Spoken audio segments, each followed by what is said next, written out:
Out in the ruthless expanse of the western desert, where the stars seemed colder than the nights themselves and trust could vanish quicker than water in the sand, there lived a man known only as the Silent Rancher. He wasn't famous for his wealth, nor feared for his skill with a gun. What set him apart was his quiet endurance, the way he worked the land without complaint, spoke little, and carried burdens heavier than the cattle he drove. But silence can be dangerous. It can make a man invisible even to his own blood. And one blistering afternoon, when his kin rode off without him, leaving him stranded with no horse, no canteen, and no way home, silence nearly became his grave. The desert doesn't forgive abandonment. It burns by day, freezes by night, and whispers with coyotes waiting for flesh to fall. The rancher staggered across the sands, his lips split, his eyes blind from the sun. He thought of family, those who had sworn to ride beside him, and felt the sting of betrayal sharper than the hunger in his belly. By sundown, he was crawling, his body ready to give itself to the earth. Yet somewhere in that darkness, a faint glow flickered, a lantern swinging in the wind, held by a hand that did not belong to blood but to fate. She was a widow, living alone on the edge of the desert where no one dared to stay. They called her cursed, said her husband's death had left shadows on her doorstep. But when she found the rancher collapsed at her fence, she didn't ask his name, didn't question his silence. She carried him inside with a strength grief had forged in her bones. And as the coyotes howled outside, she laid water at his lips and fire at his feet, whispering, "No man should be left for dead." When the rancher woke, he didn't thank her with words. He had none left. But his eyes held something deeper, a vow unspoken. In that widow's cabin, surrounded by the ghosts of her sorrow and the ashes of his betrayal, two broken souls had crossed paths. Neither had planned it, neither wanted it. But the desert has a way of stripping a man bare until only truth remains. And the truth was simple. Survival had bound them. The rest would come later. What neither of them knew was that this single act of kindness, this shelter shared under a cursed roof, would ignite a story that stretched far beyond them. A story of betrayal, resilience, and the quiet power of those who endure when the world tries to bury them. And as dawn rose over the desert, painting the sky in blood and gold, the rancher realized that his silence was no longer a prison. It was a weapon. And the widow beside him was about to prove just how much a wounded heart could change the West. The widow's cabin stood alone against the horizon, a weathered shape of wood and stone that had resisted storms fiercer than most men could endure. Inside, the air smelled of sage and smoke, carrying with it a strange peace. The rancher, still weak, lay on a cot near the fire. His lips cracked, his skin burned from the desert sun, yet his eyes remained sharp, watching the woman move with quiet certainty. She offered him no pity, only water and bread, gifts simple but powerful enough to make him realize just how close he had come to death. He wanted to speak, but the words caught in his throat, his silence deeper than before. She did not press him. Her name, she told him, was Clara. Her husband had died 2 winters past, leaving her land untended, her nights haunted. The neighbors whispered that she was cursed. That grief had turned her into a ghost among the living. But Clara did not care for whispers.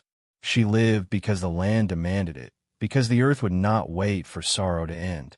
And in her quiet strength, the rancher saw something of himself, a life carved not by choice, but by endurance. As the days passed, his strength returned, though his silence never left him. He helped mend her fence, hauled water from the well, and stacked firewood without complaint. Clara watched him closely, sensing the weight he carried. This was no ordinary abandonment. His kin had not just left him behind, they had left him to die. And the desert, cruel as it was, had delivered him to her door instead. She wondered why, though she never asked. Some truths reveal themselves in time, and forcing them out too soon only shatters what might grow. One night, as the wind howled against the shutters, Clara caught him staring into the fire with eyes that carried storms. She asked softly, "Who left you?" His jaw clenched, but he said nothing. Still, his silence was not empty. It was loud, full of names and memories she could almost hear. And in that moment, she understood. His voice was not gone. It was buried beneath betrayal. He was not ready to speak, but he was ready to stay. The desert outside stretched endless, unforgiving. Yet within that cabin, something fragile began to take root. Not love, not yet, but recognition. Two broken souls who had survived the cruelty of others, now sharing the same fire, the same silence, the same stubborn will to live. And in the Old West, sometimes that was enough to start a story that would outlive the men who once betrayed it. It wasn't long before word spread. In towns where gossip traveled faster than horses, whispers began to circle about the silent rancher found alive, nursed by the widow said to live with shadows. Some said he had died already, though what people saw was a ghost clinging to her cursed land. Others claimed she had bewitched him, binding his silence to her solitude. But the truth was stranger than either story. Two lives abandoned, two hearts too proud to break, finding strength in the very loneliness that others feared. The kin who had left him behind heard the whispers too. They had thought the desert would claim him, and with him, his portion of land and cattle. But when news reached them that he had survived, and worse, that he was living with the widow, they grew restless. Betrayal does not rest quietly. It festers, it fears, it plots again. And in the dark corners of the saloon, where whiskey loosened tongues, his name became a curse on their lips. For a man left to die was never meant to return, let alone find shelter. Clara sensed the danger before he did. One evening, while tending to the garden near her porch, she found a feather wedged beneath a stone, an old tribal sign, a warning that men had been seen moving near the ridge. She brought it inside, laid it before him, and simply said, "They'll come." He didn't ask who. He already knew. His kin weren't done with him. They hadn't just abandoned him for greed. They feared the truth of what they had done might one day return to destroy them. That night, the rancher sharpened his knife and checked the chamber of his rifle, but Clara placed her hand on his arm. "You can fight," she said, "but don't fight alone." Her words cut deeper than any blade, for he had lived his whole life believing that silence was his only shield. Now he realized silence shared was not weakness. It was strength doubled. And perhaps, after all he had lost, he had finally found someone who understood how to carry the weight without breaking. As the moon rose high, spilling silver across the desert, the rancher and the widow stood at the edge of the porch, listening to the night. Coyotes howled in the distance, their cries mingling with the whisper of wind through dry grass. Somewhere out there, betrayal was coming back for him. But this time, he was not alone, and that changed everything. The first sign came at dawn, a distant flicker of dust, low on the horizon, carried by hooves moving fast. Clara stood by the window, her hand resting on the sill, her breath steady. She had seen riders like these before, men who didn't come to trade, didn't come to talk. Men who rode with hunger in their eyes and greed in their spurs. The rancher stepped outside, rifle slung low across his shoulder, his silence a shield thicker than steel. He knew who they were. Kin by blood, traitors by choice. They hadn't come to greet him as family. They had come to finish what they'd started. By midday, the riders reached the cabin. 4 men, each with the look of desert wolves, lean, sharp, ready to tear. The one in front spat in the dirt, a cruel grin cutting across his face. "Well," he drawled, "looks like the desert ain't as thirsty as we thought. You still breathing, cousin?" The others laughed, but the sound was hollow, nervous. Men who abandon their own are never truly at ease. The rancher didn't answer. He stood still, his shadow long, his silence heavier than bullets. And for a moment, the laughter died. Clara stepped forward, not with fear, but with fire in her stance. "This land doesn't welcome cowards," she said. Her voice wasn't loud, but it carried. The men shifted, uncomfortable beneath her gaze. One of them muttered about curses, about the widow who kept ghosts by her side. The leader only sneered. "We'll see who's cursed before sundown." But the rancher didn't move, didn't flinch. His silence pressed harder than any threat they could throw. And silence, in the Old West, was often deadlier than words. The standoff stretched into hours. No shot fired, no word spoken, just the crackle of heat, the shifting of hooves, and the weight of something ancient in the air. Clara knew the rancher's silence wasn't weakness.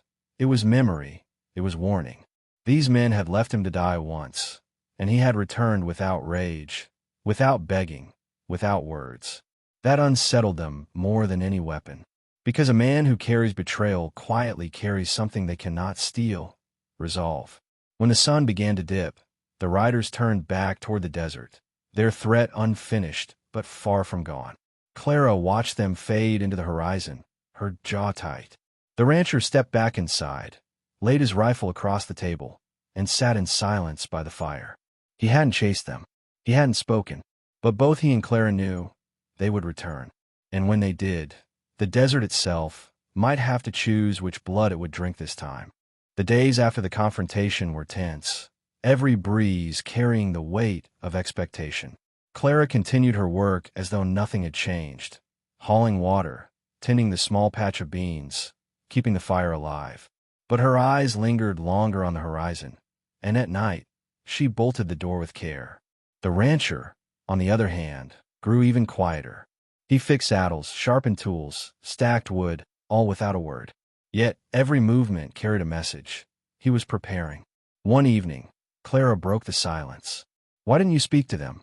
she asked, her voice gentle, not accusing. The rancher looked into the fire, his face carved with shadows. Finally, in a voice rough as gravel, he answered, "Words don't heal betrayal. They only feed it." It was the first time he had spoken since that night in the desert. Clara felt the weight of each syllable, as though they had been dragged from a place deeper than pain. And she understood his silence wasn't emptiness. It was choice. That night, she told him her own story. The husband buried too young, the whispers of neighbors calling her cursed, the loneliness that had stretched like a canyon inside her. She spoke not to seek pity, but to remind him that pain shared doesn't weaken, it binds. He listened without interrupting, his eyes fixed on the flames, his hands still as stone. When she finished, he reached across the table, placing his calloused hand over hers. No words, no vows, just the quiet truth that he had heard her. In the West, alliances were often forged in blood, in gunfire, in oaths shouted across battlefields. But theirs was forged in silence, two souls scarred by abandonment, finding shelter in each other's endurance. And though the threat outside their door grew closer with each sunrise, inside the cabin, something unbreakable was taking shape. Not love in the tender sense, not yet, but something stronger, something older, a bond born of survival and sealed by choice. The horizon, however, was not merciful. The riders would return. Clara knew it. The rancher knew it. And when they did, the test would not be in how fast he drew his rifle, but in whether he could stand, once again, against the weight of betrayal. This time not just for himself, but for the only soul who had given him shelter when the world tried to bury him. The next time the riders came, it wasn't with mockery, it was with fire. They rode under moonlight, their torches painting the desert red, their shadows twisting across the sand like demons called from the earth. Clara woke first, her instincts sharp as the coyotes outside. She touched the rancher's arm, and before either spoke, he was already on his feet, rifle in hand, eyes hard as stone. Betrayal had returned, and this time it was no longer content to linger at the edge of the horizon. It wanted to consume. The flames licked at the fence posts, the dry wood crackling as smoke billowed toward the cabin.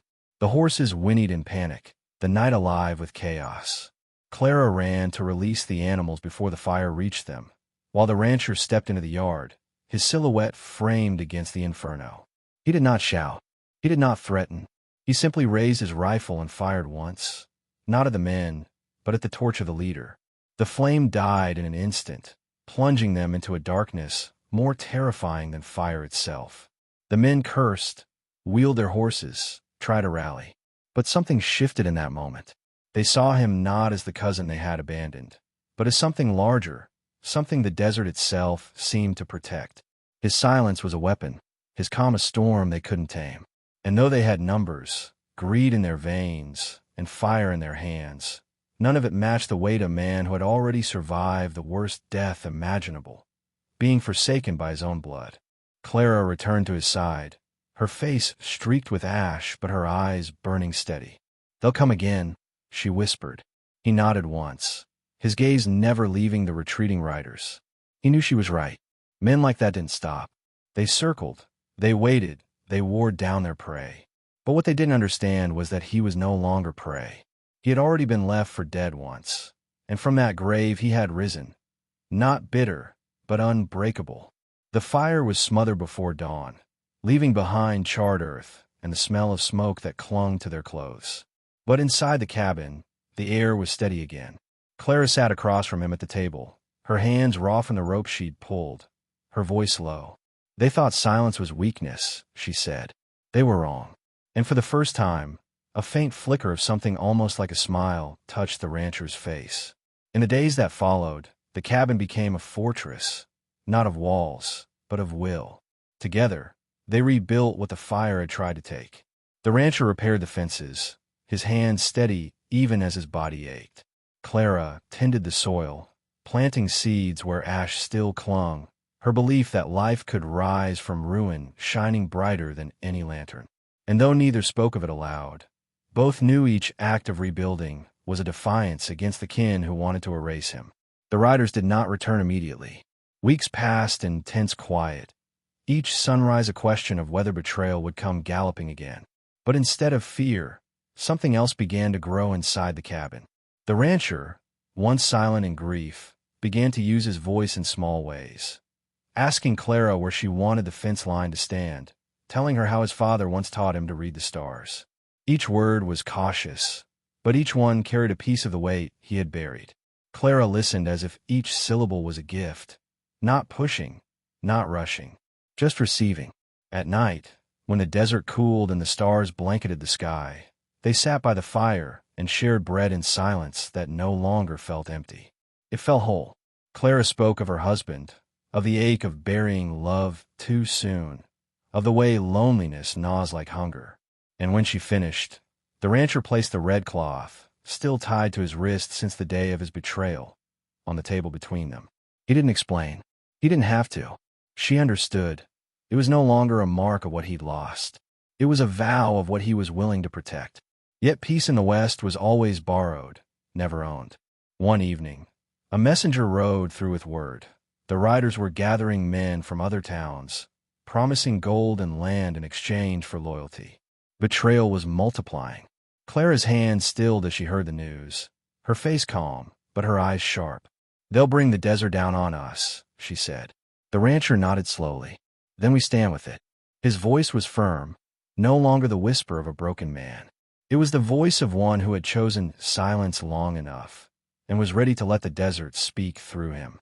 The gathering storm was not a surprise. In the West, betrayal bred like weeds, fast, choking, relentless. By the time the riders returned, they were no longer just 4 men with grudges. They were a pack, swollen to a dozen, each armed, each hungry for the promise of spoils. From a distance, Clara and the rancher saw their torches winding across the desert like a serpent made of fire. But inside the cabin, there was no panic. The walls might have been simple wood, but the bond between them had become stronger than any stone. That night, Clara prepared not weapons, but words. She laid dried herbs across the windowsills, whispering prayers taught by her grandmother, prayers not to summon spirits, but to remind the earth itself to witness what was coming. The rancher cleaned his rifle in silence, his jaw tight, his hands steady. He didn't speak of killing. He didn't speak of dying. He spoke only once, when he looked at her and said, "I will not leave you, no matter what." And in her eyes, he saw no fear, only the reflection of his vow returned. When the riders thundered into the yard, their shouts split the night. They wanted him dragged out. They wanted her thrown aside. They wanted the cabin torn down plank by plank. But the rancher didn't step out this time. He waited until the leader smashed the door open, dust and heat flooding in. Then he stood, tall, silent, unshaken. For a heartbeat, the room was still, as if even the fire was holding its breath. His silence pressed heavier than a bullet, his presence making the air itself tremble. The leader sneered, spitting words about blood and betrayal, about debts unpaid. He mocked the rancher's quiet, twisting it into cowardice. But when he raised his hand to strike Clara, the rancher moved with a swiftness that shattered the room. One shot rang out, sharp, final. The leader dropped, silence crashing harder than the gunfire. The others froze, staring at the man they once left for dead, now risen, unbroken, carrying the desert's judgment in his hands. Panic scattered the riders like dry leaves in wind. Some fled into the dark. Others dropped their weapons and knelt, their courage gone. The rancher lowered his rifle, but said nothing, his eyes burning with the truth they all knew. Blood was not what had saved him. Betrayal had made him stronger, and silence had given him power. He did not chase them. He did not curse them. He simply stood as proof that what they had tried to bury could not be destroyed. By dawn, the cabin was quiet again. Smoke drifted from the hearth, the air heavy with the scent of gunpowder and ash. Clara moved slowly through the room, her hands brushing over broken wood, spilled grain, the places where violence had touched her home. But when her eyes fell on the rancher, still standing tall with his rifle resting at his side, she felt no fear. She felt certainty. He had not fought for vengeance. He had fought for truth, for the right to stand where others had tried to erase him. The tribe gathered later that day, drawn by the echoes of gunfire. They saw the leader's body buried at the edge of the desert, no marker but the wind. They saw the others scatter, shamed into silence. And they saw the widow and the silent rancher, side by side, their faces worn but unyielding. It was not victory they carried. It was endurance. And in the Old West, that meant more than gold, more than land, more than blood. Whispers spread through the valley, of the man betrayed by kin, of the woman called cursed, who together had turned abandonment into strength. Some called it legend, others called it warning. But those who stood close enough to see their eyes understood. It was neither. It was simply the truth, carved not in stone or scripture, but in scars and silence. A truth that would not die as long as the desert still breathed. In the evenings that followed, Clara returned to her songs, her voice carrying through the fields once more. The rancher sat beside her, his silence no longer heavy, but whole. He did not need to speak to be heard. His presence was enough. And together, they created something the desert itself seemed to honor. Peace, fragile but unbreakable, forged not by forgetting betrayal, but by transforming it. And though the threat of the West never vanished, though greed and pride still rode across its vastness, those who came near the widow's cabin walked softer, spoke lower, listened longer, because they knew the land had chosen to remember what happened there. A man abandoned by blood, a woman abandoned by fate, and the night when betrayal returned, only to find that silence and shelter were stronger than fire. Seasons rolled over the desert, carving its face with wind and time, but the memory of that night lingered. Travelers who passed the widow's cabin often paused without knowing why. Some said the air felt heavier there, as if the land itself bowed in recognition. Others claimed that in the stillness before dusk, you could hear the faint crack of a single rifle shot, echoing not in sound but in memory. The silent rancher and Clara had not sought to become legend, but the West had a way of keeping such stories alive. Life in the cabin did not return to what it had been before. It grew into something greater. Clara planted new seeds where the soil had been scorched, and when the crops sprouted stronger than ever, people whispered that the earth had been blessed by her resilience. The rancher built a new corral, shaping each post with patience, his silence no longer the silence of a broken man, but of one who understood that strength didn't always roar. Together, they turned scars into shelter, ashes into roots. Children from nearby families began to visit, drawn by Clara's songs and the rancher's quiet watchfulness. He taught them how to mend saddles, how to track a horse by the faintest print, how to listen for water hidden beneath dry earth. Clara taught them the old healing ways, how to use sage for wounds, how to read the stars for guidance. They never asked for payment. They simply gave, as the desert had once given them a second chance. And in giving, they became something more than survivors. They became keepers. But beyond their quiet valley, word of the riders' fall spread like wildfire. Men in distant towns spoke of it with awe, with fear. Some cursed the widow's name, calling her a witch who commanded shadows. Others swore the silent rancher had struck a pact with the earth itself. Whatever they believed, none dared test it. Betrayal had been tried once, and the desert had chosen its side. That truth was enough to keep many greedy hands away. As the years stretched on, The bond between Clara and the rancher deepened into something words could not capture. It wasn't romance in the storybook sense. It was something fiercer, born of fire, carved by silence, unshaken by betrayal. And in a land where promises often turn to dust, there's endured, unspoken but undeniable. When age finally bent their backs and slowed their steps, the rancher and Clara remained where it had all begun, by the cabin that had defied both fire and blood.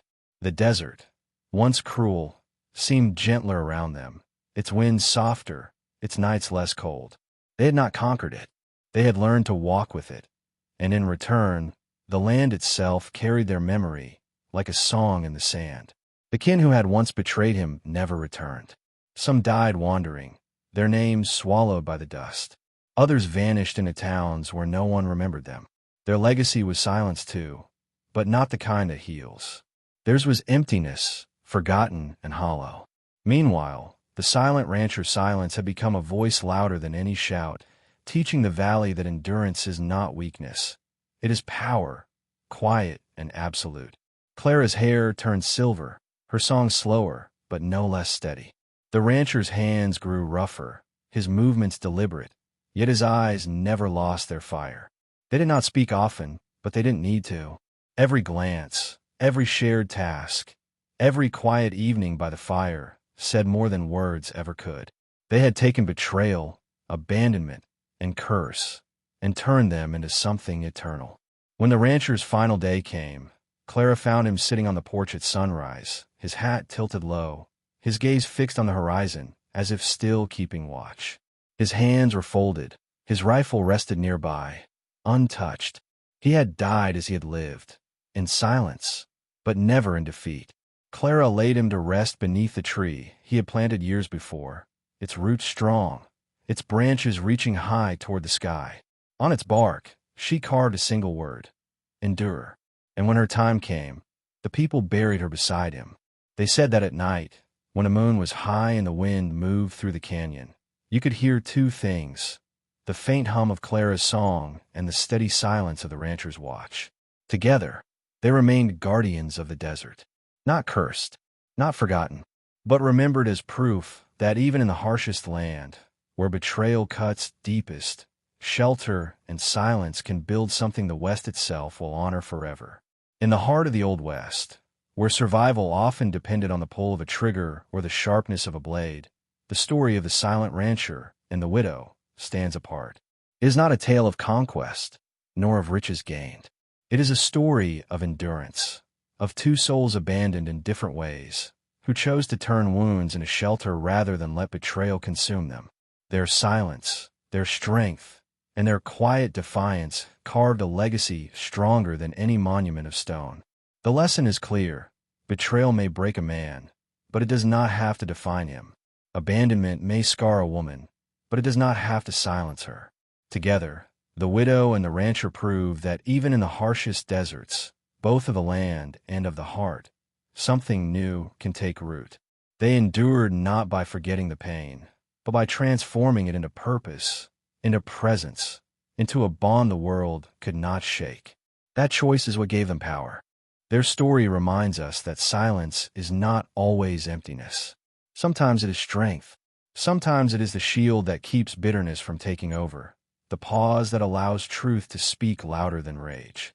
And just as Clara's voice carried healing through the valley, the rancher's silence carried memory, both weaving together a legacy of balance in a land that knew little of peace. In their union, the desert found harmony, and so did the people who came after. So when you think of betrayal, of abandonment, of the scars you carry, remember this story. Remember that even in the loneliest of places, someone may appear with a lantern in the dark. Remember that your silence, if carried with dignity, can become your strength. And remember that sometimes the greatest revenge is not in destroying your enemies, but in building a life so whole that the land itself chooses to remember you. If this story touched you, stay with us. Subscribe to this channel so more voices of the Old West find their way to your heart. Like the video if you believe in the power of endurance, and share your thoughts in the comments. What moment struck you the most? Because when these stories are remembered, they live on. And perhaps In remembering them, we too learn how to endure.